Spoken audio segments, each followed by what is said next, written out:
اهلا بيكم.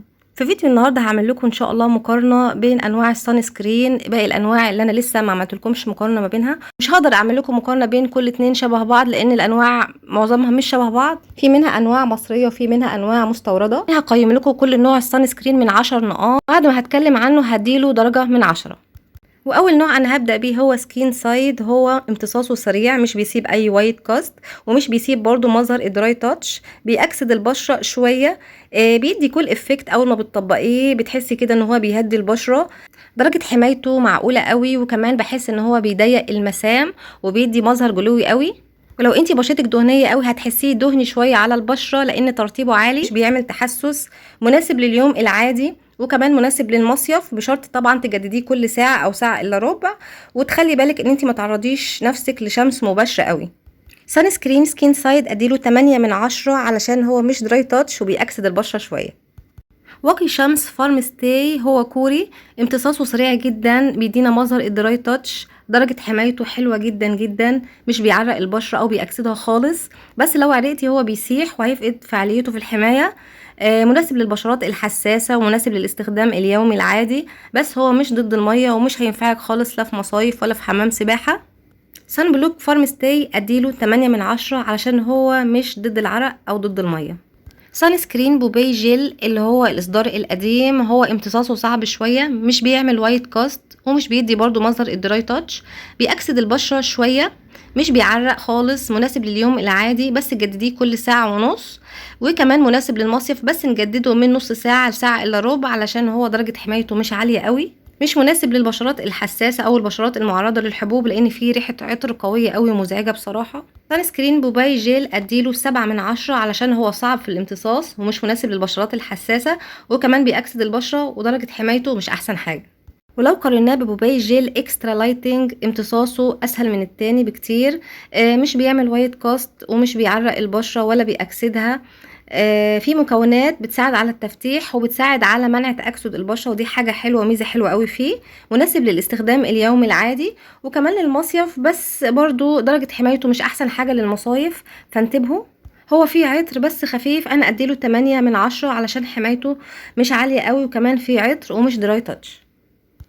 اما بقى بالنسبه لصن بلوك بايونيكس، هو امتصاصه برضو سريع، مش بيسيب اي وايت كاست خالص، خالي من العطور، وتقدري تطبقيه عادي حوالين منطقه العيون، مش بيعمل اي حساسيه خالص، مناسب للبشرات الحساسه.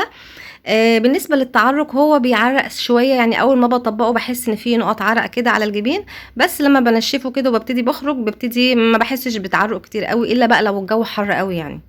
مناسب للاستخدام اليومي وكمان للمصيف، وهو ضد المية وحمايته عالية جدا جدا جدا. حطي عليها 50 خط. اديله 9.5 من 10 لانه في البداية بيعرق، ولما بيبتدي يعرقك وانتي بره ممكن يبتدي ان هو يعملك شوية تجير كده بسيط في منطقة الجبهة.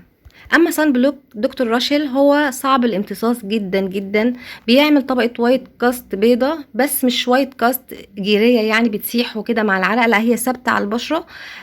صعب التوزيع برضو، مش بيديكي خالص مظهر الدراي تاتش ومش مناسب للبشرة الدهنية والمختلطة لان ممكن يطلع لك حبوب. كمان بيعرق البشرة لانه تقيل عليها. ودرجة حمايته برضو مش عالية قوي، يعني هو درجة حمايته في الشتاء اقوى من الصيف بكتير. ممكن تجدديه من كل نص ساعة لساعة. في المصيف ما انصحش بيه قوي، يعني غير اللي انت لو هتجدديه هتبقي متابعة كل نص ساعة لازم تجدديه، علشان فعلا هو درجة حمايته مش اعلى حاجة. مع العلم ان تجديده صعب، يعني هتحطي طبقة على طبقة، بصراحة بتبقى الموضوع صعب جدا. اديله 4 من 10 في الصيف و6 من 10 في الشتاء. سان بلوك بروفيت هو صعب الامتصاص، بيعمل وايت كاست وطبقة جيرية.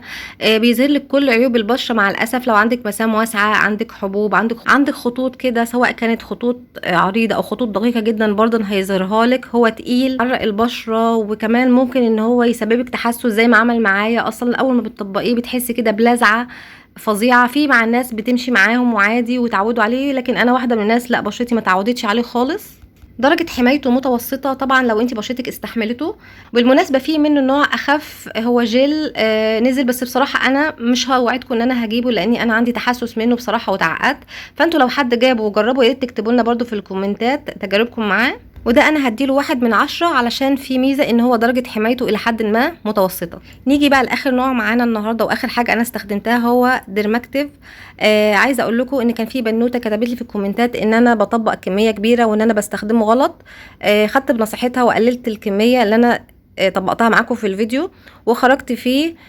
بس مع الاسف برضو هي عيوبه هي واضحه، ان هو مش بيعرق وكل حاجه. انا معاكم درجه حمايته عاليه، مناسب للبشرات الحساسه لان ما فيهوش اي عطور خالص. بس يا جماعه لما بتعرقوا والله البشره بتتبهدل حرفيا، بتلاقي كده كل الصن بلوك ونزل كده على ايديكي وعلى وشك وغرق اللبس. حاجه غريبه، انا اول مره يحصل لي كده بصراحه من صن بلوك. غير كده وانتي بتطبقيه بتاخدي مجهود كبير عشان تقدري توزعيه على البشره، وفي الاخر برضو مش بيديكي دراي تاتش وبيديكي مظهر دهني. يمكن يكون استخدامه في الشتاء مناسب اكتر او في الربيع والخريف، فانا مش حابه ان انا اظلمه بصراحه لان درجه حمايته عاليه، فانا هديله 6/10.